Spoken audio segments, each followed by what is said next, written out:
আগুনের মাদ্রাসা মাদ্রাসার রাস্তা না কি করছে কি কয় এমা আর্মি না তো মাদ্রাসা ফাঁকা হয়ে যাবে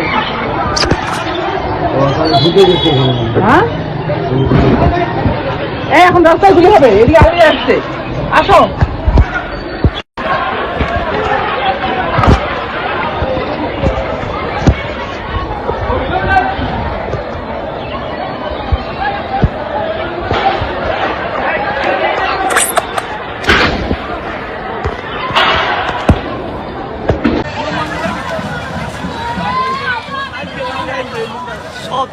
সব তেল চোর কত কত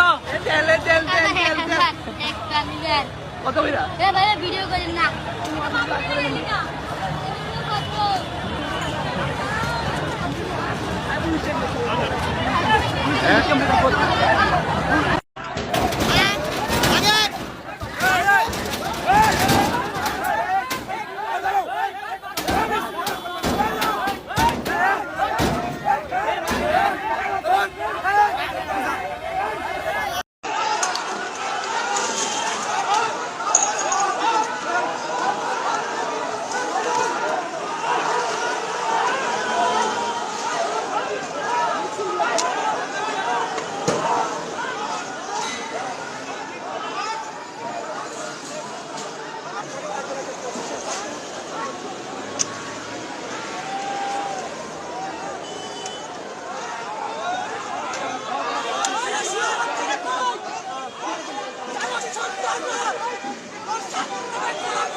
সার্বিক পরিস্থিতি স্বাভাবিক হলেও এখনও অস্বাভাবিক নিত্যপণ্যের বাজার। সবকিছুর দামই যেন ঊর্ধ্বমুখী। কবে নাগাদ কমবে দাম, স্বস্তি ফিরবে বাজারে ঘুরে ফিরে, এমনটাই প্রশ্ন এখন ক্রেতাদের। পাল্লা দিয়ে বেড়েই চলছে নিত্যপণ্যের দাম। বর্তমান বাজারে 1 ডজন ডিমের দাম 170 টাকা, যা গত সপ্তাহের চেয়ে 10 টাকা বেশি। ডিমের এমন ঊর্ধ্বগতিতে নাজেহাল সাধারণ মানুষ। ক্রেতারা বলছেন প্রতি সপ্তাহেই রেকর্ড ছাড়িয়ে যাচ্ছে ডিমের দাম, যা নিম্নবিত্ত ও নিম্ন মধ্যবিত্তদের নাগালের বাইরে। আগে তো 145 করে নিতাম 1 ডজন, এখন 165 করে আজকে হইতেছে। নিত্য প্রয়োজনীয় জিনিসের যদি এত দাম বেশি থাকে তাহলে মানুষ কিভাবে খাবে? স্বাভাবিক যে দাম তার চেয়ে বেশি, এটাই তো অস্বস্তিকর অবস্থা। ক্রেতাদেরকে আমি বুঝাইতে আমি নিজে অস্থির, আমার বেচা অর্ধেক কমে গেছে।